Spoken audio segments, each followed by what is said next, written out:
എനിക്ക് വസ്തുവിൽ വരേണ്ടുന്നത് എനിക്ക് ലഭ്യമാകണം.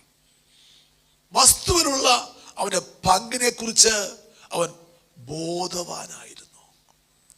ഞാൻ ചോദിക്കേണ്ട സഹോദര, നീ ബോധവാനാണോ? നിനക്ക് ലഭിക്കേണ്ട വസ്തുവിനെ കുറിച്ച്, നിനക്ക് ലഭിക്കേണ്ട സമാധാനത്തെ കുറിച്ച്, നിനക്ക് ലഭിക്കേണ്ട സൗഖ്യത്തെ കുറിച്ച്, നിനക്ക് ലഭിക്കേണ്ട പുറപ്പാടിനെ കുറിച്ച്, നിനക്ക് ലഭിക്കേണ്ട കൊയ്ത്തിനെ കുറിച്ച്, നിനക്ക് ലഭിക്കേണ്ട നന്മയെ കുറിച്ച് നീ ബോധവാനാണോ? നിന്റെ അപ്പന്റെ കയ്യിൽ ഇതൊക്കെ ഉണ്ട് എന്ന അറിവ് നിനക്കുണ്ടോ?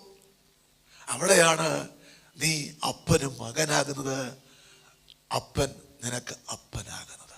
വിശ്വസിക്കുന്നവർക്കായി ഞാൻ ദൈവത്തെ സ്തുതിക്കട്ടെ. നോക്കുക, ആ മകൻ ക്ലെയിം ചെയ്യുവാൻ തയ്യാറായി. അവന്റെ അനുഗ്രഹത്തെ അവൻ ക്ലെയിം ചെയ്തു. അവനറിയാം, സൗഖ്യം എന്റെ അവകാശമാണ്, ആരോഗ്യം